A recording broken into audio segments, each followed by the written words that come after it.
Oh, telling me to You switch. doing all your videos and stuff on them daggone places. You everywhere now, Slim. You getting good. I'm getting there. Yeah. I'm getting there. You told me everything I know. Oh, right.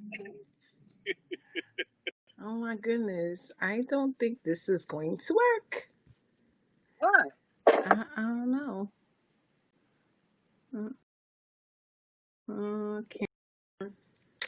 I don't know. Yeah, that I wanted you to have. I don't know. Safari is limited. Switch to Google. What's up, Thompson? Hey. Well, hello there, Mama Loretta. I know you over there. Yeah, I'm here. How you feeling? Blessed and highly favored. There's only two ways to feel, and I choose. Go, girl. Okay, you can. Blessed and highly favored. What about you? Oh my God. I'm going to be on a panel today that's streaming from the Schomburg after the movie Mr. Soul, the movie. About the soul program that I was on before I got Sesame Street. They're streaming the movie, and then they're having a panel of the women of soul. There are 8 or 10 of us that are going to be in the little boxes. So I'm forging ahead in my virtual life. We love it. Absolutely. Beyonce. I will say, don't forget the little people, but we don't know no little people. That's right. Superstars. I thought I heard that. Don't forget the superstars. How about that? Yes. Get your Sharpie ready. Oh, yeah, Sharpies. I like Sharpies. Hello, me, Pet. Lynn. That's what your thing say. Me, Pet. Yours is me. No, I don't see your shirt, Deidre. Where is it? Oh, it's right here. Oh, the birthday girl. Oh, boy. Look at that. Happy birthday. Happy birthday to you. Thank you, thank you, thank you. Hey, Happy birthday. Another October, baby. Yes. Right now. Trisha's birthday is tomorrow, my daughter's. Oh, another October. October the 8th. Do it over again on Sunday. Today is my unanniversary. What is that? I would have been married 37 years today. Her unanniversary. Still never could forget the day you got married. Mine is July 27th. Mm-hmm. Never got forget. married July 27th. Excuse me, but I forgot mine. You I have a class today.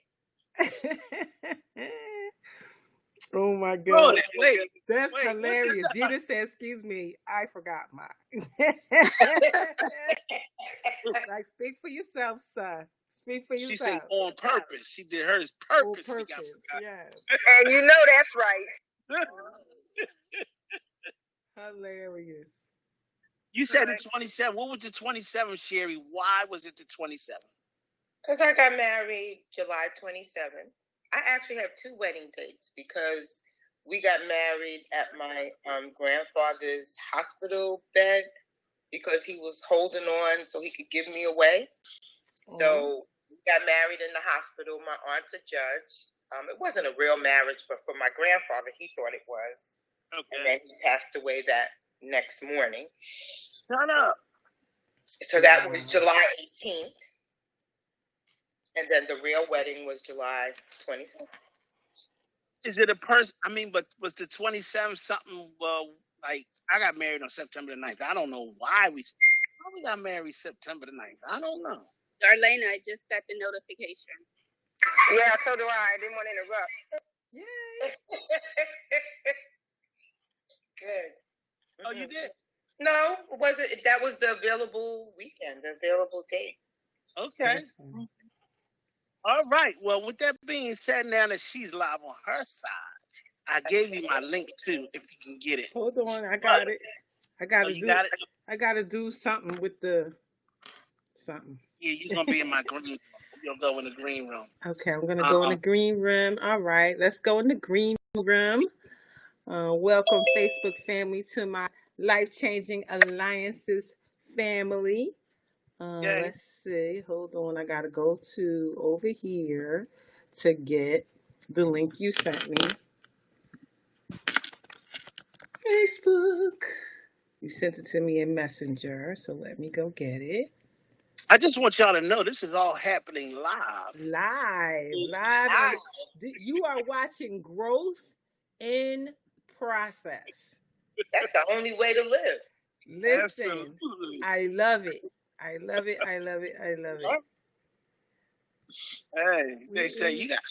I remember that time when you don't want to tell nobody. I'm so excited. Oh, Jamal Mumford is watching. Hello, sir. How are you? All the way still in Dubai. Are you watching from Dubai or are you back stateside?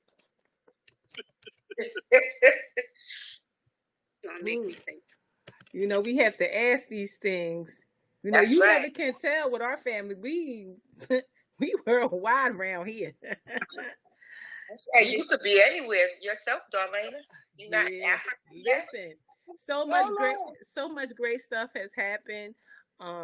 Just even in the last 48 hours, I'm an actress now. I got that. Yeah, I'm an actress now. I'm going to be doing. You always was. Well, true. That somebody else just realized it, right? You've been discovered. I've been discovered. So yeah, I'm going to be shooting a series in February. Amazing. With a it's a shame because I can't think of the director's name, but he's a big one. He's a big one. I'm very, very excited about it. One of my friends was already working with him and showed him some pictures, and he said, "Yeah, her." I'm like, okay. Kim, why I can't find Messenger now to find you that you sent? Yeah, and I'm sending it, waiting for you to come in this room. But I think I sent it to you too, Lynn.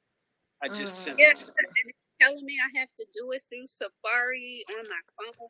If I'm on my phone, this isn't the most. Okay, where's Mr. Motivator? Mr. Motivator got me on a mission right now, so let me find this link he sent me. Okay. Breakfast while y'all figure it. Thank you, Shayna. I'm sorry I missed you while I was in your town, but my daughter lives there now, so I will be back. Trust me. Kim, this link is not showing up on my laptop. It's only showing up on my phone. Okay, don't worry. So let's test that later on this afternoon. That one out too, Darlena. Say again. I'm trying to figure that one out too, but I just opened Safari on my phone. It wants you to kind of copy and paste it inside of Safari. Ah, got you. I don't know what's happening, so I need to download some other stuff to make the restream work. So we just going, keep it moving. Right. All right, ladies and gentlemen, with that being said, I want to say we welcome everybody to our LCA on this side, and we thank Darlena, who is here. And with that being said, it is my privilege and honor as well to introduce to some and present to others. I am definitely appreciative of you, Miss Darlena Rose. Yay! Thank you so much. I can tell you one thing. Wherever I am in the world, just know that my LCA family is so important to me that I always tell people, "Oh, can you pick another day because I have a previous thing that I've been doing for 4 years, and so that cannot change." They're like, "Oh, okay, no problem." What time can you meet? If you can't meet us at that time, what time can you meet us? And I'm so grateful because so many people have accommodated me. The only time I can't accommodate is when the flight won't accommodate me, but because I ain't got there yet, but I'm close. Once I get my jet, then on my helicopter it won't matter. But for right now, I got to go according to where they allow me. So I'm so excited. But as we are moving through, the things that we're experiencing and all that's going on right now, my passion project is truly emotional healing. And people are asking me questions like, who cares about why are emotions so important anyway? Like, why do you care? Why do you care about my emotional health? Like, if something is bothering me, I just press it down and I'm good with that. And then you have the other people that say, like, I'm really embracing this healing process. I really need to work on me. I'm trying to live my best life. But do we really mean it when we say those things? Or maybe we mean it, but what does any of it mean anyway? And how do you know if you're doing any of it correctly? Do you really know how to emotionally heal? And how do you live your best life? I'm working very diligently to live my best life, or what I feel like is my best life. But what I found out in my research is that living your best life is your own perception. My best life could be traipsing all over the world. Your best life could be a corner in the mountains somewhere, a corner on a beach somewhere. That could be your best life. And what is the definition of healing? And would healing mean that you never talk about your past trauma anymore? Or would being healed mean you never feel those emotions again? Or would it mean you forget about the experience altogether? And all those questions are questions that people ask. Uh-oh, I'm muted. Hold on. Unmute. Can you hear me now? Can you hear me now? Can you hear me now? Yes. Okay, good, because I was muted. Yes. I was muted Good. for a second. Okay. Now I can't. So whatever your answers, your definition of healing is going to affect your journey to achieve it. Darlena. Can you hear me? Hold on. Is he muting me again? Yes. Stop pressing the mute button. I didn't touch it. It's all the way over here. It keeps saying muted. You're muted. So whatever your answers are to those questions is going to really affect your journey to healing and how you're going to achieve it.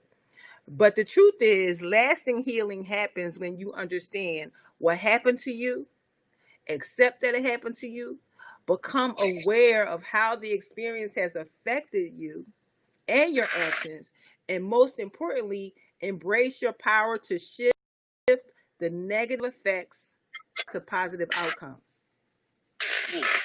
So we're not special.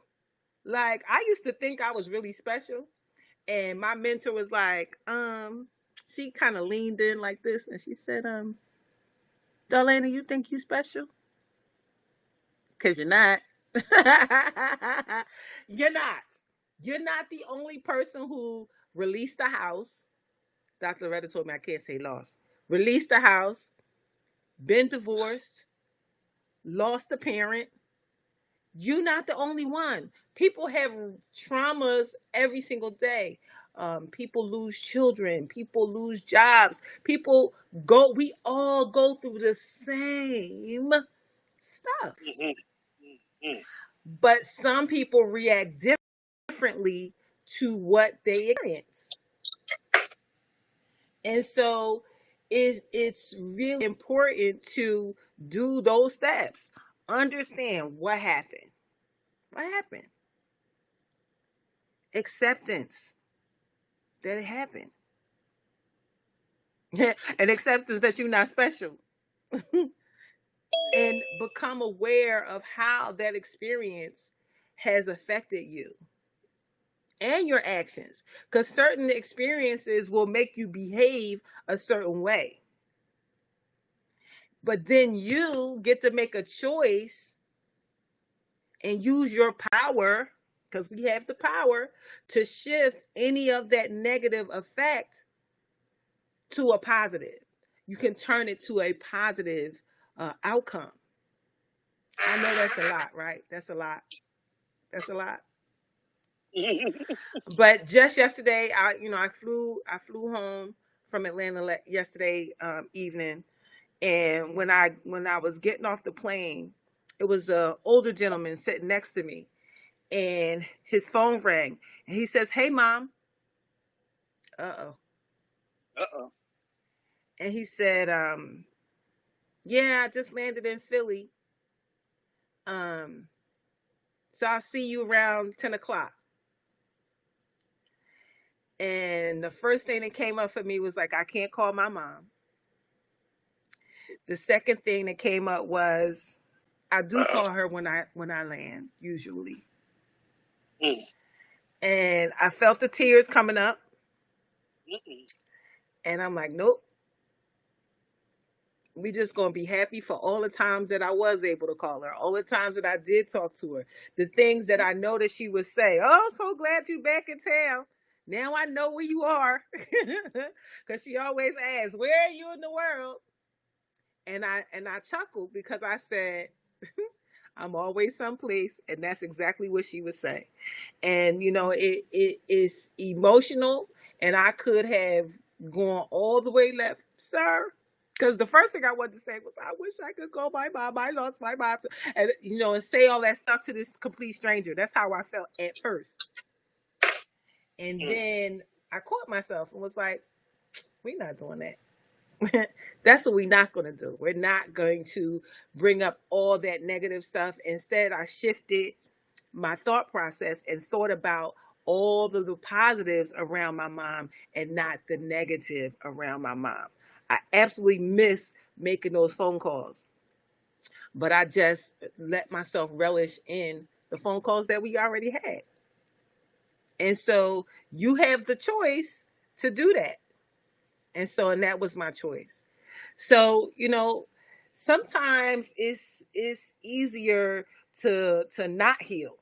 It's easier to not do the work, to allow myself to go all the way that way. And I could have messed up the rest of my whole night with those thoughts.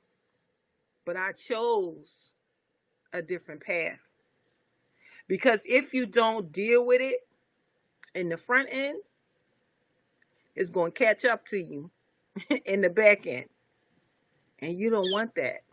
You don't want those emotions to catch you up in the back, to catch you in the back. When you haven't dealt with it, and then you're trying to move on to bigger and better things, and then it comes and it takes you completely out. The pain and the confusion of trauma can manifest itself in your relationships, in your friends, in your family interactions, and just your attitude. Your attitude altogether can be affected by things that have happened to you. And that is why emotion is so, so important. As I've embarked on this modality of emotional healing and as an emotion code practitioner, some of the stuff that I find in people have been there so long and have been affecting their entire adult life, and they don't even know why. For instance, I had a young woman who is in her 40s now, and I work with her. On a few of the projects that I'm on, and she kept saying all the time, "They're gonna steal my work. They're gonna take it. It's my intellectual property. I don't want to do that because they're gonna steal it. Somebody's gonna take it." She kept saying it, and then finally, I said, "You know what? I'm coming to see you. I'm gonna do this session with you." So I go, and we're doing this, and guess what came up? What? Rape when she was 17. She's now in her 40s. And so because something was taken from her at 17, she feels like, or felt like, before Darlene Rose anyway. She felt like people were always trying to take something from her. And so we released all that. We used our modality. We used a modality, kinesiology, muscle testing, and magnetic therapy. Used the governing meridians to pull all that stuff out of her body. And now she's like, oh yeah, I'm going to do that. And oh yeah, and I'm working with this person, I am amazed at her.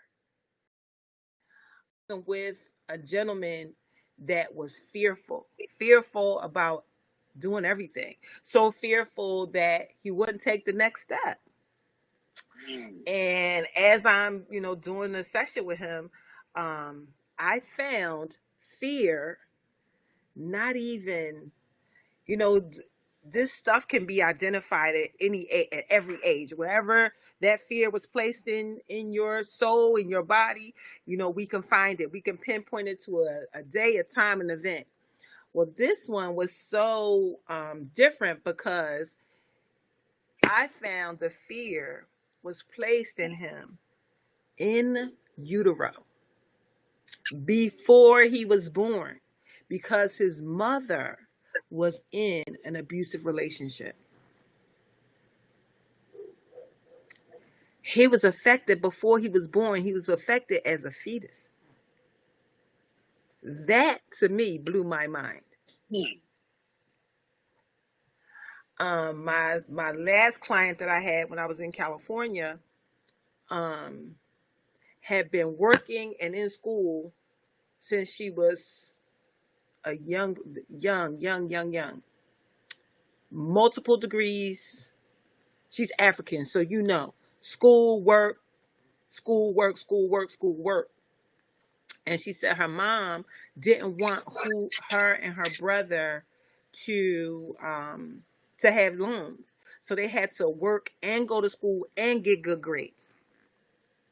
So I found anxiety, despair around having to work and go to school, not to have loans, because that's what her mom said.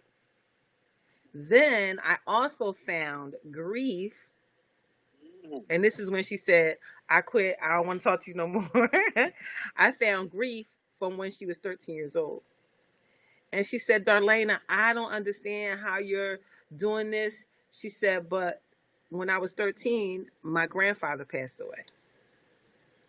So it just goes to show that certain events in your life place traumatic, unpleasant emotions in our bodies, in our hearts.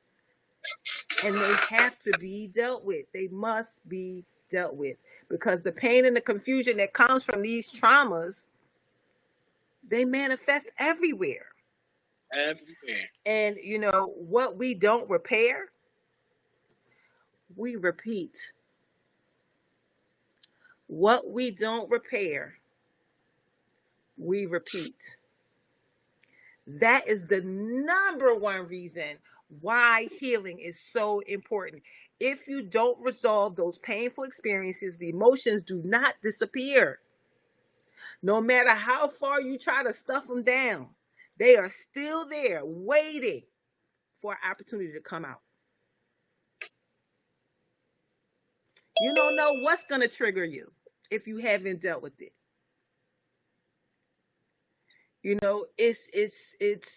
It's so important. So, there's ways that we can truly care for ourselves. There's so many different therapies and modalities that we could use to really get to the straight honesty, the all of the things that we need in order for us to move forward. So when you think about this opportunity for these emotions to come out, that means a trigger, right? A trigger could be a person, a place, a thing, an action, a comment, Hi, Mom was a trigger. Hi, Mom. That reminds you of the past experience. And once the trigger arises, you can't see the current situation as it truly is. Once triggered, you go back to the feeling, the pain from the past, from that experience that you thought you overcome those emotions. And then you react from that space of emotion. And when you react from that space of emotion, all bets are off. I don't care if I love you, if you my man, if you my woman, if you my child, whatever. I'm going off. That's what happens. People just go off. They do. When you trigger trauma in somebody, you trigger pain or hurt. Listen, I don't care. Listen, people start screaming, hollering, cussing, fighting. That's why the healing is so important. So you can't stuff it down, expect that it's not gonna come out. So if you're in a disagreement, right, with your partner, right, you're in disagreement, you might be having a little discussion, right? Then they say something that reminds you of a previous relationship where the person might have cheated on you, which was painful. You never processed it. You cried for a week, and then you got a new boyfriend. But because the new boyfriend or new girlfriend triggered you, those unprocessed feelings of betrayal, abandonment, and disrespect that you felt while being cheated on comes out. And the disagreement does what? Escalates out of control. Hold up. So you telling me I can't wait a freaking minute. Hold on, Slim. You telling me I can't just go to the next and say, okay, you go to the next and you get rid of that stuff. No. All the stuff is gone. No. So I can't go to the next John and say, hey, she gonna make me feel good. The heck with the like she might make you feel good on the short term. But you still have to dig into those old emotions and old traumas and old feelings, because if you don't, you will take that mess out on the new person. That's why people, I know people like that. I absolutely know people like that. They go from one relationship to the next, to the next, to the next, to the next. They are afraid of being alone. They can't be alone with themselves. They can't be alone with their thoughts. They're afraid of what's going to come up. So they keep pushing it down and keep pushing it down. And I see in them the repeating of the process. And then when you try as a friend to tell them, girl, you doing the same stuff, because somebody told us that the best way to get over the best way to get over that one is to get under another one. Do it. Yeah. That's what they say, right? It's not true. It's not true. It is not true. All you do is you bury the feelings for a little while. You feel okay in the moment. But once that moment has fleeted, you are back alone with yourself, with your emotions, and with your feelings. I got a question to ask you. So, right. You said, in order to get out of that, I understand, I would think like when I'm getting to know somebody and I'm like, I'm talking to this new person and one day I let them know, listen, my heart was broke. If I sit down and talk to them, like let them know, because I can identify with, I know what it's like. If you remind me of that last MF I was with, right, and all that emotion comes back, and it's like, oh Lord, and then you got, like you said, you got people that some people don't want to let that old stuff go. Yeah. And it's like, but okay, how many times I got to hear about so and so? Yeah. You know what I'm saying? And because that's the whole thing. I think that's relationship 101. Don't talk about your ex. Relationship 101. Don't do that. No one wants to hear that.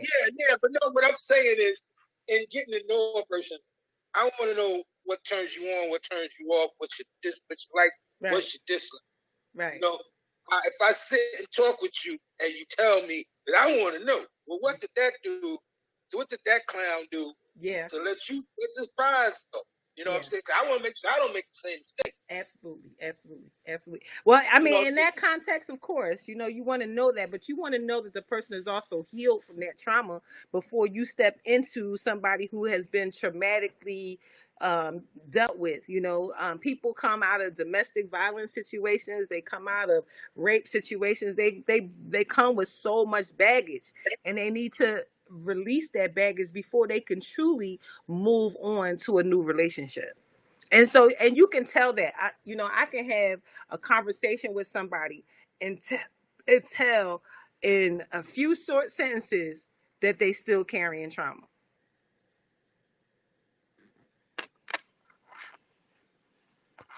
Go ahead. Go ahead. We can hear you. Okay. I didn't hear him. I didn't hear what he said. Oh no, I can hear you. Go ahead. Oh, okay. Go ahead. So I mean, I can tell when a person is carrying trauma. I can tell when something, is not sitting right in their world from the things that they say. I just was talking to a gentleman that I'm working on a deal with, and he said they don't know me because I could such and such and such. Like, I'm like, I can already tell somebody did something to him already that, we probably need to talk about, before we can move forward, because he's carrying trauma. And when you carry trauma, you operate from a space of scarcity. You operate from a space of lack. You operate from a space of somebody doing something to me. Fear.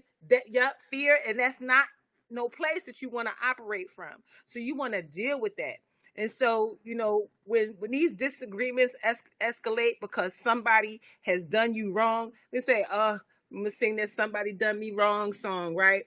It's no longer about the current situation that you're in with your current partner. You're now diving deeply into those stuffed down emotions. And when you do this, the disagreement is no longer fair. It's no longer fair. Fighting becomes a straight up war zone, and your partner has to fight a battle that they never even started. So you know what happens then? There got to be a winner and a loser. In this case, everybody loses. Because in a healthy relationship, you have to be on the same team with your partner. You can't be having that stuff. And if that stuff is there, absolutely have an educated, grown-up conversation about it. And then deal with it. Because you already in something new with somebody that you love and care for. And so you got to come to a point when you say, you know what?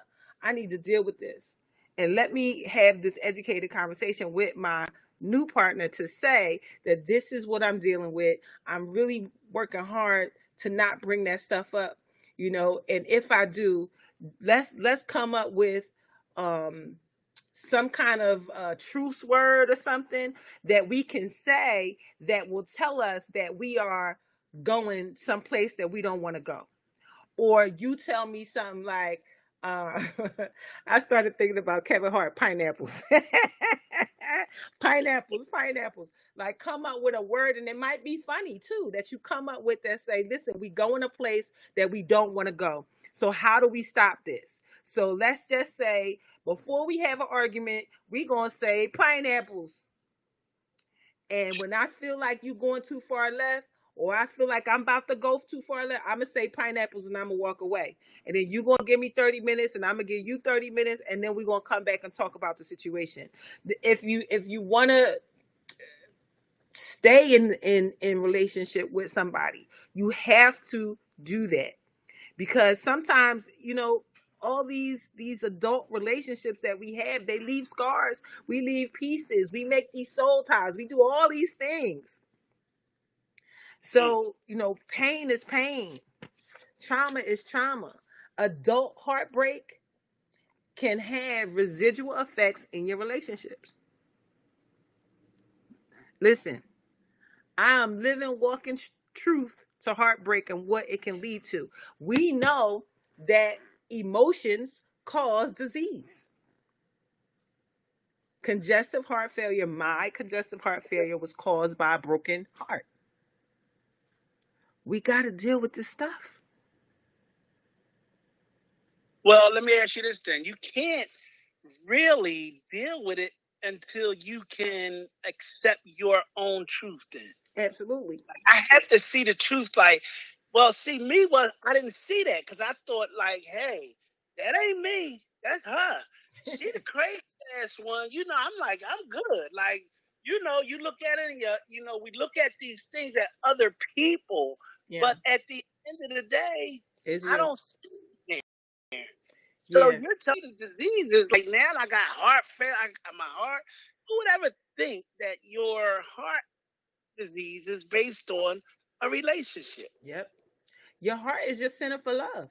And it could be a romantic relationship. It could be a sibling relationship. It could be a child to parent relationship. It's all your heart center. So things that happen around that can absolutely break your heart. Heartbreak can have you crying for days, leaving you, drinking and doing all this stuff with no kind of intervention. Childhood traumas to adult heartbreak, we all need to heal in a healthy way. But know that it takes time. And that you got to face the hard stuff. We got to face the hard stuff. We can't push the hard stuff back or down. And it's not no little thing. It's huge because it affects everything. And you may have to admit that your partner was right and what he or she said. The argument wasn't about me. You got some other stuff going on. That might be the toughest thing to hear. And a lot of times we ignore our partner's comments when they say you got issues. But you got to go back, take some humble pie, and say, you know what? You were right. You were right. Say pie. Humble. Humble pie. Yes, my mom used to say that. Humble pie. We all are going through the same stuff. And as somebody who has done a lot of emotional healing on myself, it's so worth it. It's so worth it. I don't have moments of yelling and screaming. Never. Ever. With anybody. For any reason. However, no, let me take that back. When my mom passed, my one sister, she got me a little bit elevated. And then I had to catch myself and say, you know what? I'm not going to do this with you. Let me go. And got off the phone. Because, people can push the buttons. And I know that in that moment, it was all emotional around my mom and all that kind of stuff. And so, yeah. But I can tell you, outside of that isolated incident this year, it has been years since I have raised my voice for any reason. I just can't do it. When I feel that something is not right, you know what? I will remove myself from the situation. I have my own coping mechanisms because I know that people, especially hurt people. That's a real thing. And so when somebody is upset or angry, you look at the situation like, look, this really don't have nothing to do with me. Like, they mad, but it don't have nothing to do with me. Or if they are mad, it's still their thing because they not really telling me what they mad about. They screaming and hollering. I can't get to whatever that is. So we gonna have to deal with this another time when all minds are clear, when you're not yelling and screaming, because I don't respond well to that. Nobody can. Because once the yelling and screaming starts, everybody's screaming to be heard. Nobody's screaming to hear. Nobody can hear anything. Now we screaming to win. I'm trying to tell you, you trying to tell me, and nothing is being accomplished. Amen. So you gotta know that when you are going through the healing process, that you're going to get through it. And once you do get through it, the strength that comes from your healed self, how much clarity about yourself and others.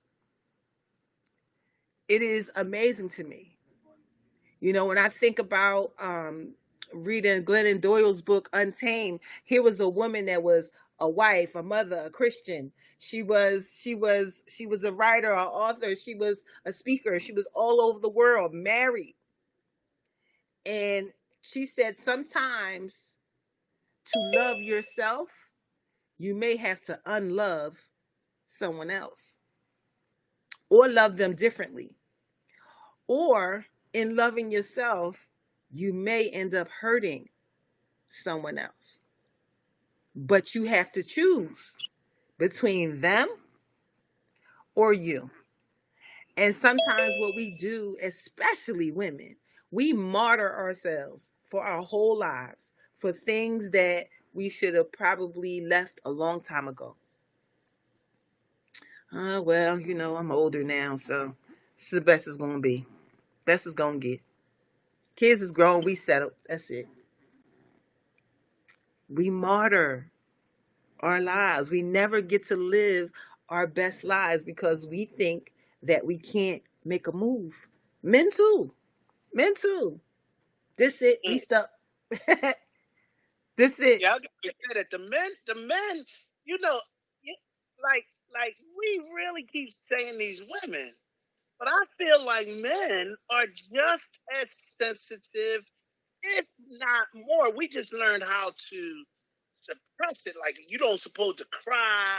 Yeah. I ain't supposed to do these things and stuff, but we got issues, man. That's like yes, that's true. Men have been told for many years that they are not allowed to cry, that they gotta man up. Man up. What are you crying for? No. You not supposed to martyr yourself for somebody else, man, woman, or child. Some people, will even martyr themselves for their children. I have a friend right now who's been talking about moving here, moving there, moving there. She was making all these plans and she's about to move to her next location, right? And then something happened with her grown daughter, like not like a 19-year-old daughter, a 20-year-old daughter. We talking about a 30-something-year-old daughter. And she scrapped all her plans and decided to just stay there. And I'm like, what? Why? Listen, sometimes I gotta be quiet. I'm like, what? But that was your dream. Why would you do that? That's your dream. You always want to do that. You've been talking about it for a long time. And now she was like, I know, but my baby No, she is not a baby. She is a grown woman. So sometimes and I caught myself saying all this stuff and I said, girl, Maya, shut up. Just be quiet. And so we as people will martyr ourselves for the lives of other people. And a lot of times the people that we martyr ourselves for don't even realize that we doing that. That we giving up our dreams, we giving up our hopes, we giving up everything to just be status quo. And for some of us, that just ain't gonna work. And so, you don't want to do that. You want to just know that, that the world and life belongs to you. So, you can decide how you want to do that. Once you have gone through this healing process, the strength that's going to come from it, how much clarity you're going to have about yourself and the other people, and those triggers that used to send you over the moon and back will not stand a chance. Because there'll be no pain inside of you for that trigger to attach to. Because the pain has been handled. No pain inside means no negative manifestation outside. Let me say that again. No pain inside means no negative manifestation on the outside. Does it mean that you forget those painful experiences? No. But it does mean that they no longer hold you hostage. You are free from emotional breakdowns, angry outbursts, and temper tantrums that leave you and other people confused. Like, why is she doing that? Why is she going off? Like, what happened? you know. And so it is so important that there's, you know, that we heal. So there's harmful ways to heal, and then there's beneficial ones. So let's say you had a sprained ankle, right? And you was playing basketball, you sprained your ankle, you go to the doctor, and they prescribe you pain pills to take for the pain. Keep the ankle wrapped up and stabilized. Don't put any weight on it. Use crutches to get around. Do this for 8 weeks. Come back and we'll see how well it's healed. And absolutely no basketball. So the prescription allows you to rest your ankle for the sprain to heal properly and for you to avoid re-injuring it down the road, right? Not following those instructions will have consequences. There are a few different ways to inhibit the healing process when it comes to your ankle and your emotions. First, inconsistent healing. With inconsistent healing, you're back and forth between following the doctor's directions and not following the doctor's directions. One day you rest and the next day you don't, which means one day you feel good and the next you're back in pain, right? You start to feel like, what's the use? The doctor's directions aren't working. Finally, you just stop altogether. You go back to the doctor in 8 weeks. Your ankle is not healed. You still feel soreness. You can't put full pressure on it. The doctor doesn't know what happened because you tell him you've been following the directions. I guess I have to start the process all over. Another 8 weeks, he says. And so you have to start all over. More time to heal, more time away from basketball, more pain every time you touch or put pressure on your ankle. And that happens a lot when you're trying to heal yourself. People come and work with a therapist, they work with people, and they develop a plan to reach their goal of healing. But when it gets tough, they stop and they go back and then forward again, which means they're prolonging the process. They're still suffering in pain, as well as dealing with the challenges of everyday life, which means facing triggers more often, which leads to more negative reactions. And then at the next appointment, they say, yes, I've been doing all the homework, but they really wasn't. Which means you have to start at step 1 again, because in the healing process, there's no skipping steps and there's no flip-flopping. The second way is rush healing. So with this, you leave the doctor's office thinking in your mind, ain't nobody got time for no 8 weeks. I'll do it in 4, and then I'm going to be done. And in those 4 weeks, right, you follow the doctor's instructions all the way. At the end of the 4th week, you feel better. You tested your ankle, and no, you can't really fully run, but you can walk without the crutches. You even Google it and read other people's stories about healing their sprained ankles in 4 weeks. So you go about your life, and then one day you're getting out the car, you put pressure on the ankle, and the foot feels worse, the worst pain ever. Even worse than when you first sprained it. It literally brings tears to your eyes, and you don't know what happened. Hold on. You don't know what happened. You like, oh my God, what did I do? You in all this sudden pain. It's because you rushed the healing. Because with rushed healing, it appears that everything is okay until too much pressure is put on the ankle or your emotions, and it all falls apart. You call the doctor for an emergency appointment, but because she can't see you, she recommends you go to the ER just to make sure that nothing's been broken or torn, and you get to get you something for the pain. You spend hours in the ER, you tell the story to another doctor, and now what? You have months of recovery and physical therapy in the future. This can happen when you're trying to heal your emotions as well. You meet with a therapist or a coach or whatever for a short period of time. You start feeling better, then you stop. Then one day out of nowhere, you get triggered by something that's even more painful than your initial trauma. And depending on how much emotional pain the trigger caused, you might actually have to go to the ER and tell another doctor your story, or another coach, or another therapist. Rush healing may seem like a good alternative to healthy healing, but rushing through the healing process creates an overwhelming amount of pain, more pain than your body is ready to process, with too many triggers hitting too soon. The healing process should never lead you to a place of emotional bombardment. And then the next one is avoidant healing. So you playing basketball, you seriously hurt your ankle. There's pain and swelling, and you know something is wrong, but you don't go to the doctor. Instead, you sit in the pain, you tape it up yourself, you act like everything is okay, when in actuality you are in pain. You take Tylenol or Advil for the pain, but nothing really relieves the ache. You tell yourself, I don't have time to go to the doctor. I'll take care of it myself. You push through, you manage to walk around like nothing's wrong. Your friend you were playing basketball with, when you were hurt, ask about your ankle. You say, yeah, I'm good. It was just a little sprain. And you laugh it off. But underneath, you're judging your friend for not caring. And it fuels this inner dialogue. I have to take care of myself because nobody cares. You have all the resources that you need to heal, but you avoid it. And that can only go on for so long. The pain will spread and manifest in different ways. That's because you didn't heal your original issue.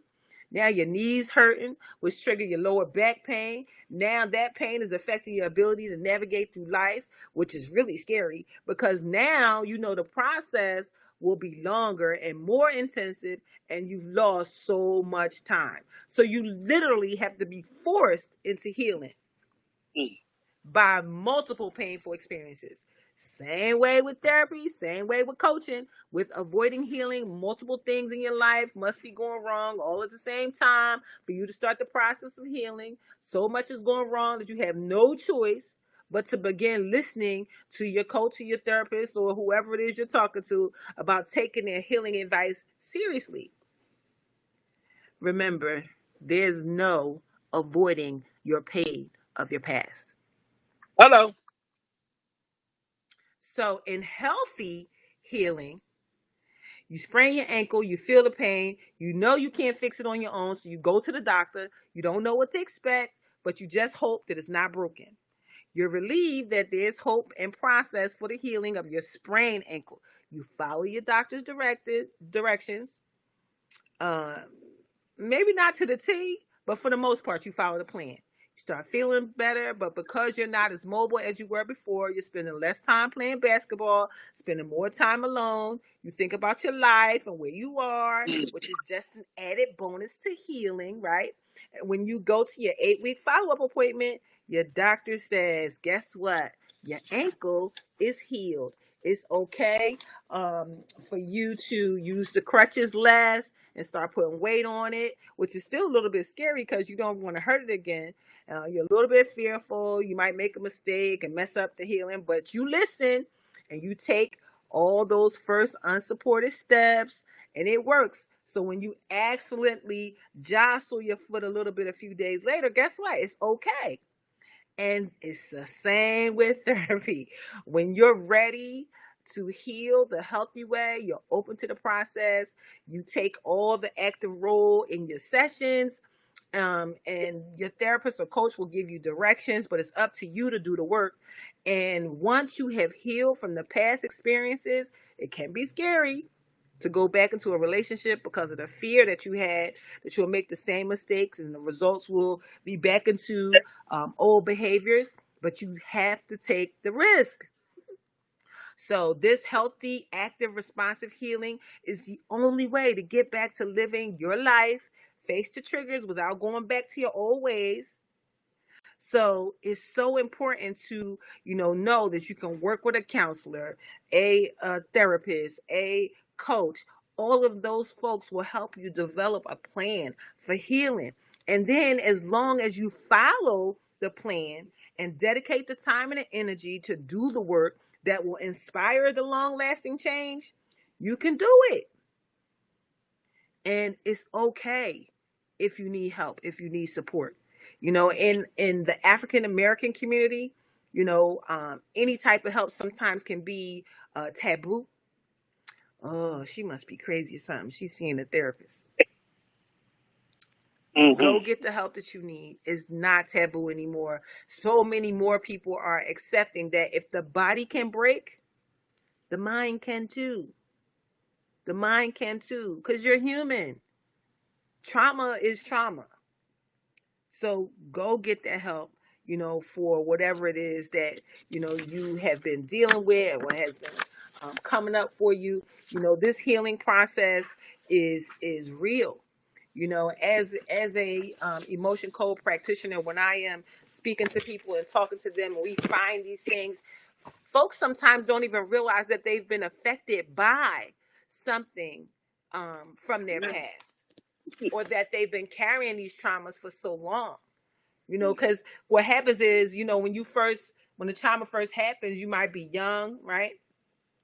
By the time you get older, you change the bag that you put your trauma in. You might have was carrying your little Marshall's bag, but now you got your trauma in your Gucci bag and your Louis Vuitton bag. You got it in some really special bags now, so you figure you good. But guess what? Those bags is still full of trauma and pain that need to be emptied out, dumped some kind of way. And so this emotional healing, it is not to be taken lightly. It is something that we should do. And it's an ongoing process. We should be always, you say always be closing? We should always be caring for ourselves.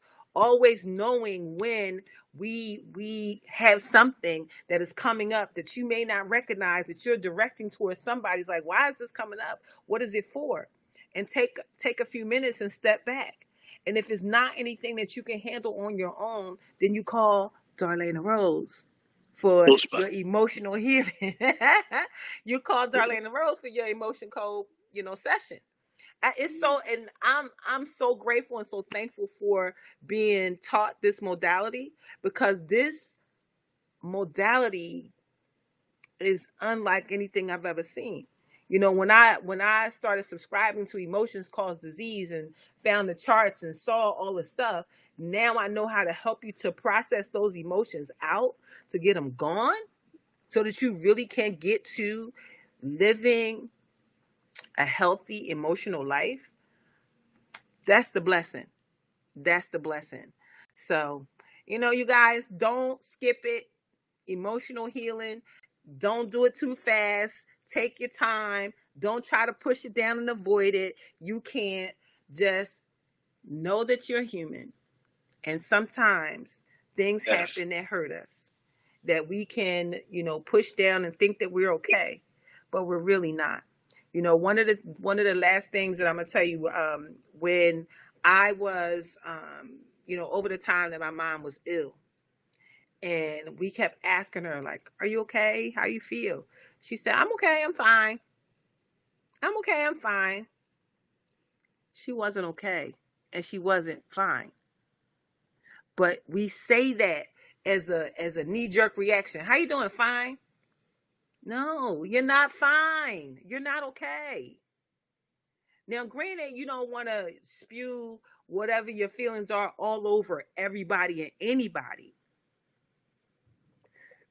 But with the right people, the people like me, the people like Kemp, the people like Deidre Lynn, some people, people been telling me their life story since I was 18, since I even knew that this was going to be my work.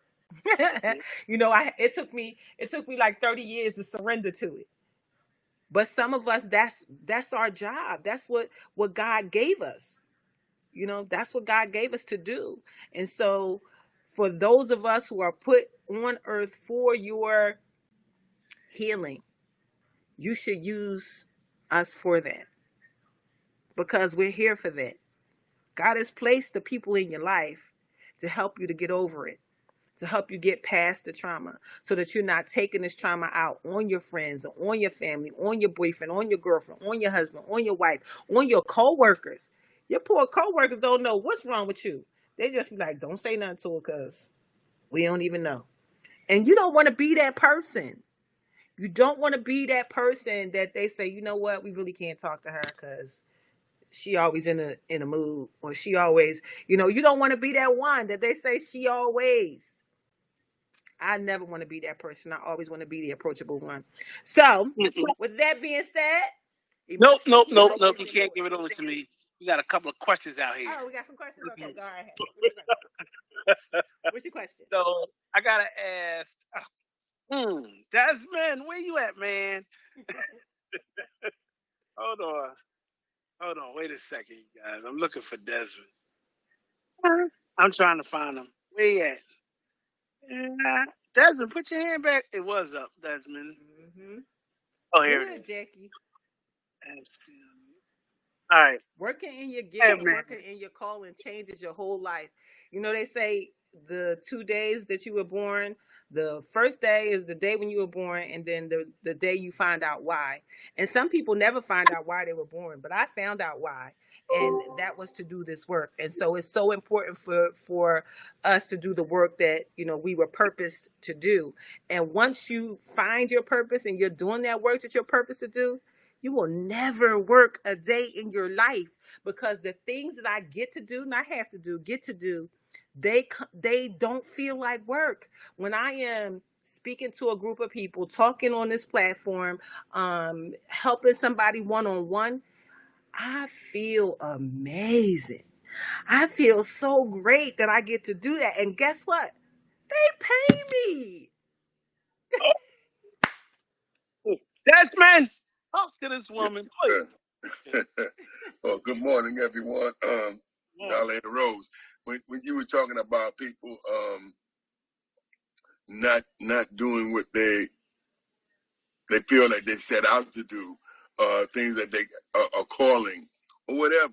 Mm-hmm. You know, I had a coaching session with a young lady in my organization this week, and when it comes to her working a business, it's always, the reasoning is always her. She's got to watch her grandchildren. She can't do this. She can't do that. And I told her, I said, don't let your why be your why not. Yep. You know, because I said, let me tell you something. Your children are so used to you doing for them, you know, and we're parents. We're all parents. Yes. But there comes a time when you say no, you got to mean no. So I said, listen, at the time that you can't watch your grandchildren for your daughter, what does she do? She said, well, she pays someone else. I said, well, listen, this is what you do. When you watch your grandchildren, you charge her half of what she would charge pay somebody else. Absolutely. To do that. And then you would have funds to do what you need to do in your business. Yeah. You know, I said, but you cannot keep letting your why be your why not. Because you will never get what you want. You will never be able to do what you want to do. You will never be able to build that financial legacy to leave your why. Yes. That's so true. That's so true. Modern life. Yeah, why didn't grandma leave me something? Well, y'all wouldn't give her time to do it. That's so good. That's so good. You know? Martyring her life. She's martyring her life for her children. Her grown children. She said, I guess you're right. She said, I've been denying it, but you telling me made me see that, you know? And that's our job. That's our job. Yeah. Our job is to be the truth tellers. Yeah, don't let your wife get their dreams stolen from them. Exactly. Yes. And your dream stealers are mostly the people that are close to you. Yes. You know? Absolutely. Most strangers wouldn't even think about walking up to you and say, forget your dreams. No. but your family will tell you that. Yeah. Listen, I'm starting a whole interview series because I'm going to be launching my magazine. And as I'm interviewing people, asking them different questions, it's so funny, the things that people say. So I said, you know what? I'm going to ask my family. Because, you know, my dad, I used to get in trouble for talking in school. And I remember my 6th grade teacher told my parents, she's smart. She's a good student, but she just won't stop talking to her neighbors. She keep talking. She's distracted. I put her in the corner. She's still talking. And my mom said, okay, I got something for that talking when you get home, right? And when I got home, my dad said, don't beat that girl for talking. That talking might make her some money one day. Tell him. He was practicing. Here we go. Talk. I mean, I listen more too now. Like it's a whole different thing. But you know, we just never know like how, if you show up your true, authentic self for what you really want and how you really want to live, you will be so much happier. You can spread so much happiness to other people because they see you. We become the evidence to other people that they can live. So many people tell me that, I see you over here and I see you over there. Well, guess what? I started doing this because I saw you doing that. And it just really just solidifies that I am living my best life, whatever that looks like. And the last lesson I got in being in the millionaire mansion that I was in when I was in California and all that was, when you live in the home of your dreams, not just the one you settle for, but when you live in the home of your dreams, if you make that a goal, you wake up in the morning different. When you wake up in the morning and you can see a view from your window, when you wake up in the morning and can walk to an outside space that you see nothing but God, that's how we supposed to live. Make love. So I thank y'all. Thank you. Finished. Okay, continue. All right, darling. Deidre, go ahead, Deidre. Deidre. Yeah. Oh, here it is. Yeah, go ahead. Can you hear me? Yes. I can. Okay. So, I liked what Desmond said about, the grandmother charging, because I plan on charging if I'm ever in that position. I'm just saying.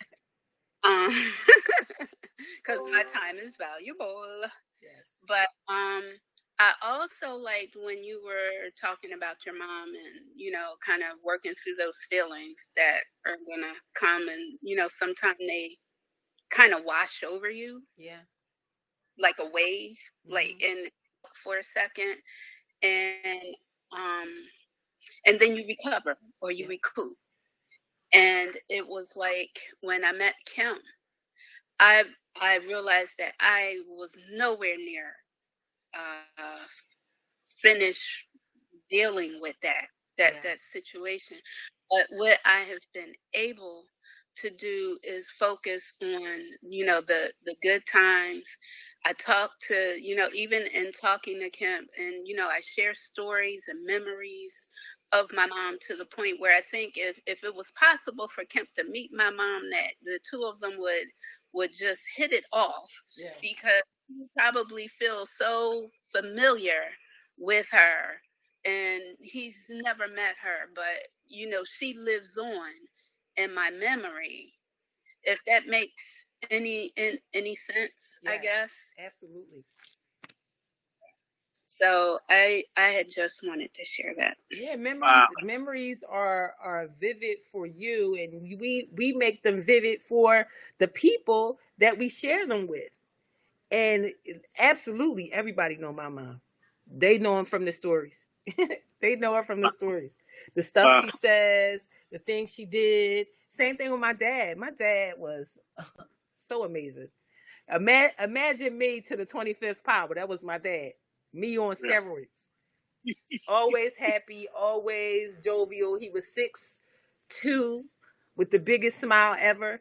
And so when we are able to, share those types of things, we bring all of their life back up, and we're making those people, proud. A lot of us, a lot of people have had their parents in their life, for a while. And then there's so much gratitude for me because I found so many of my friends who lost their parents early in their life.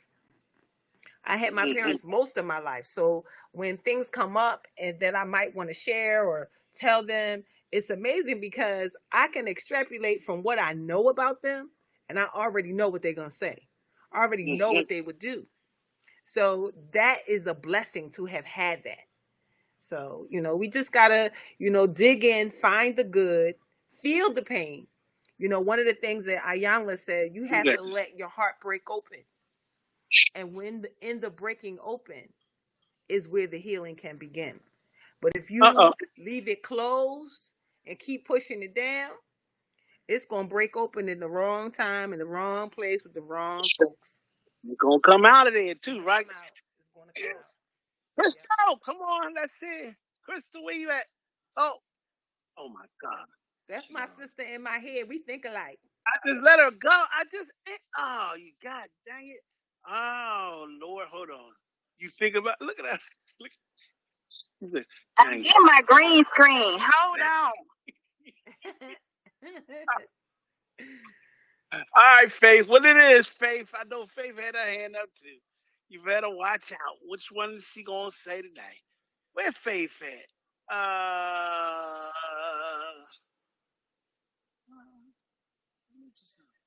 Can she unmute herself? Faith, can you unmute yourself? Probably not. All right, there it is. Faith empowered. Let's go. Faith. Okay, I couldn't unmute myself. Good morning, everybody. Good morning. Good morning. I was just wanting to say to D Rose that like this was so on point. Like even for the domestic violence awareness month this month. Yep. Because that was my story. Some people say they survived. They are a survivor. I don't say I'm a survivor. I say I'm more than a conqueror. I conquered that domestic violence, being in that marriage and that domestic violence. And what you're saying is so key. Like everything you're saying, everything you gave out, the information was so key and on point because I'm just getting to write my story, like my book on my domestic violence.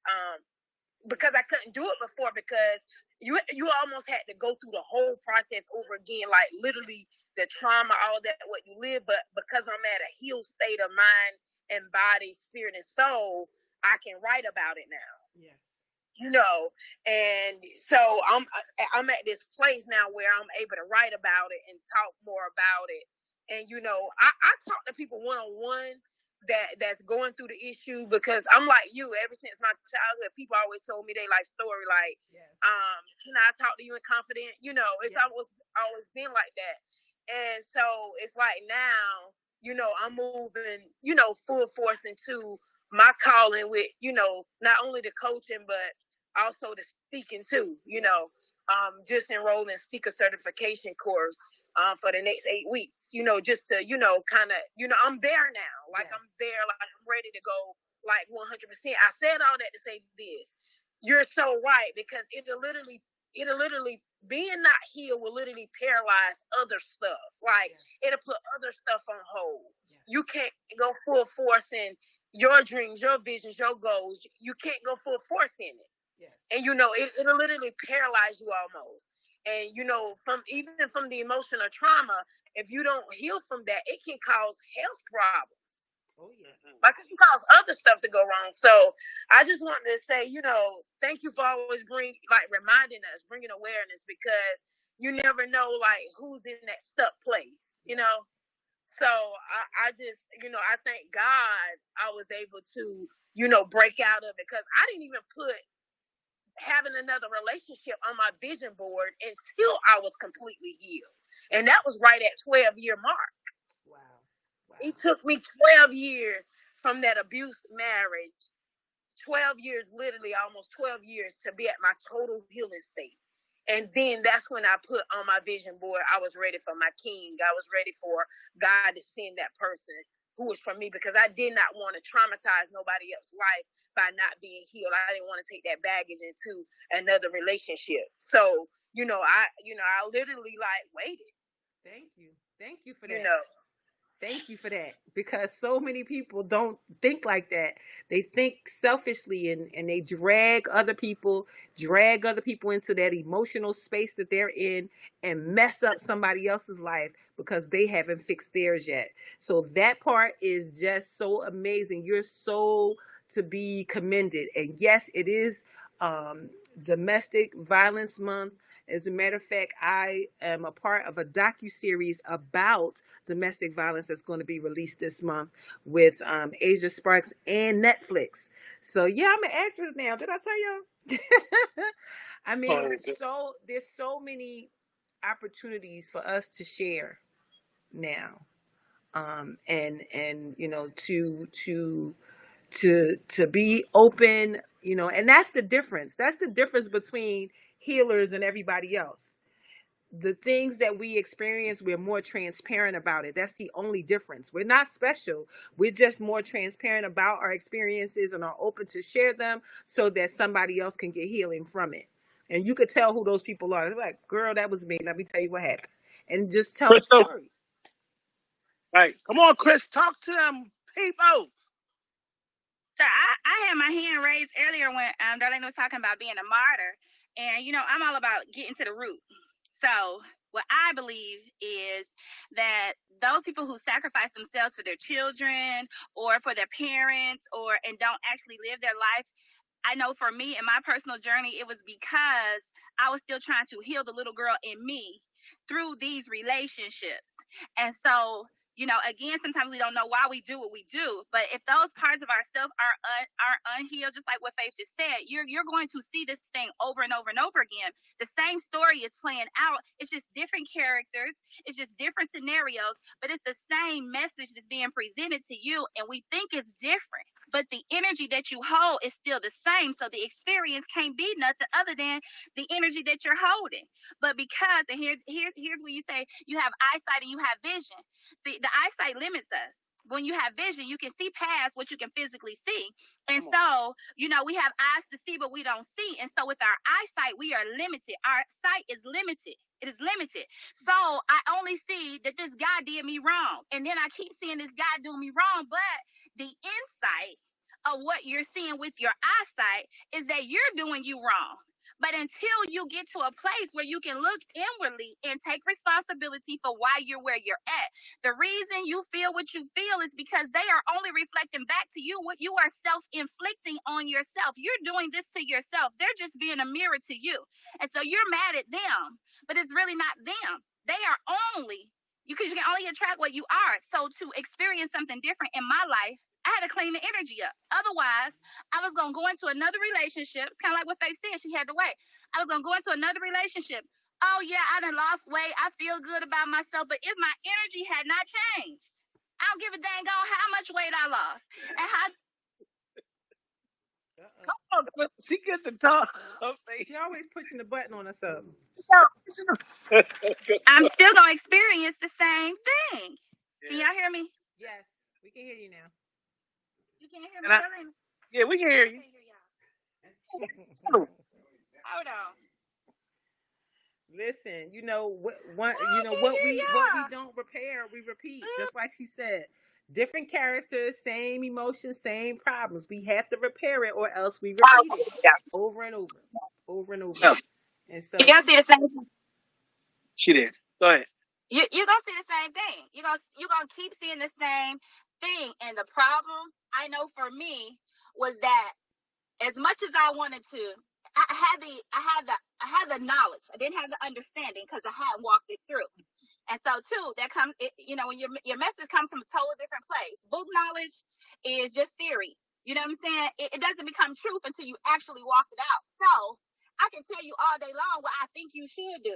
But until I actually had the experience, then I don't have the understanding. So, which means what? I have to take a different position.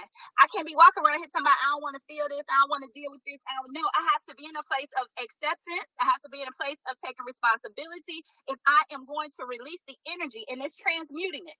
I was telling Kim yesterday, I am so confident now, but here's the thing. The other side of that confidence, I wouldn't know this type of confidence or know what a healthy ego is had I not known what a negative one is.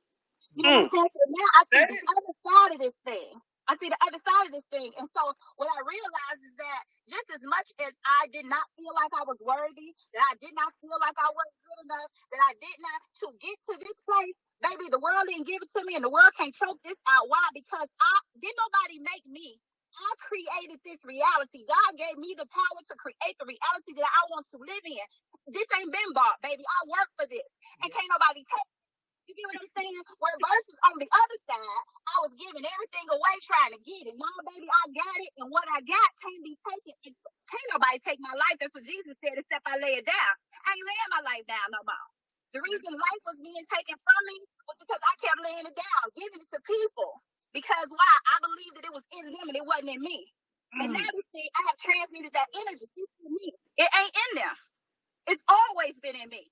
But because I only had eyesight, I didn't have insight. I was limited to what I could only see. So I had to tell it. Somebody pass the plate.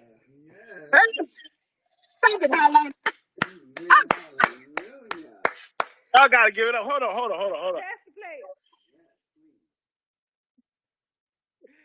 Oh my God. Amen. I love y'all. I gotta go. Oh my gosh, I know we know you gotta go.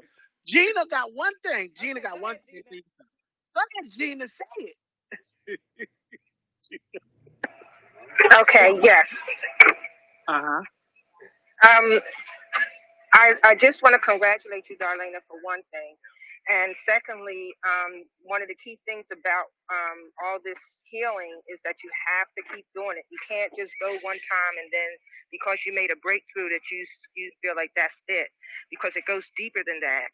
And one of the things that I learned with Dynetics is that there is a process called the purification, and that takes however long it takes you to go through it. We work to go up the bridge to become clear, which means all these triggers and aberrations and everything we all dealt with them and filed them the way they're supposed to be filed, so they don't make us who we are. We make ourselves who we are. So I know I when I first became a Dynetics auditor, I took a sister friend of mine in session because she had lost her son and she couldn't get through the days. And after I worked with her, we spent about 6 hours. But once I got done with her, she was so much better. Her tone scale was so much higher. And, it's true. I'm listening to you, Darlene, and it's absolutely true. We have to do it for ourselves. We have to do it first, me included. I'm not, exempt from this. I have to work on myself, too, which is what I'm doing. So, yeah, I love this process. I'm still doing my courses because they're still trying to get me up in New York on staff. But, I don't like New York like that. Sorry. No, New York. I'm good. Yeah. But, yeah, it's an awesome process, and it's so rewarding. I love it. And I love them because they stick on me. They stay on me all the time, because we forget ourselves first, and we help everybody else, like Crystal was saying. And we have to stop and put that mask on first. And then help whoever else we can help. Absolutely. Yep. Thank you. Wow. We have some really smart people on this platform. We got some what did Malcolm say? We got all these gifts under our tree. Yes. We got so many gifts and people in this network, and Facebook family, if you want to join my Life Changing Alliance family, I will absolutely put the link in here because we are here Monday through Friday, 9 a.m. to 10 a.m. and we are finishing up the Wisdom of Sundays, right? Yep. So we have read Think and Grow Rich, The Compound Effect, The Slight Edge, What to Say When You Talk to Yourself, Conversate, like so much stuff, all personal development. So if you're interested in that, I will absolutely post the link and you can meet us there tomorrow morning at 9 o'clock on our Zoom platform. Give it up for. We don't hear nothing. It ain't doing nothing. Your thing ain't working. Oh my God. Get ass. Thank you. Oh my gosh, you guys, she has been amazing. Y'all give it up for Darlena Rose. Thank you so much for hanging out with us on Wednesday. She here every Wednesday at 9 o'clock, guys. Don't forget to come to LCA. LCA, Life Changing Alliances. Why? Because if we can't do it, you'll do it. Yes. So you got to do it. Take control over your life. If you don't, somebody else will. Yes. And Lord knows. You ain't going to like it. You ain't gonna like that thing. So you guys have a great day on purpose. Thank you so much. Kim, save the chat and send it to me, please. I will. Thank you. Awesome. All right. Call you soon. All right. Bye. Thank you, Facebook family, for hanging out. I hope you got some good information today. I hope you can take some of those lessons and apply it to your life. That is the whole thing. This life is absolutely worth living, and we should all be living our best life, whatever that is for you. So I thank you so much for watching. If you feel that you'd like to have some emotional healing services with a session with me, by all means, DM me, send me your phone number, whatever it is, and we'll get you all set up. So thank you again, and I will see you next Wednesday for Wellbeing Wednesday, same time, same station. Have an amazing day on purpose. Oh, you're welcome, cousin Tawana. It's so nice to see you. I got to call you, got to catch up. So much going on. Good stuff, nothing bad, all good stuff. So I love you all to life. So have an amazing day on purpose, and we'll talk soon. Bye for now.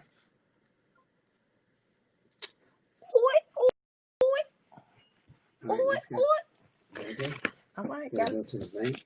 I was gonna leave it and go to the bank, and then go to the car wash. Well, we go to the car wash and then go to the bank.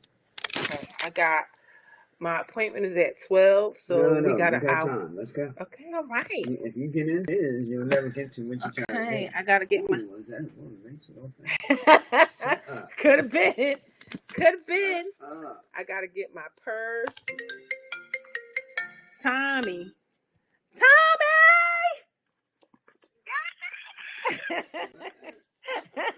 What's up, darling? Where you at now, girl? I'm in Pennsylvania. I'm back home. I got home last night. Yep, I got home last night.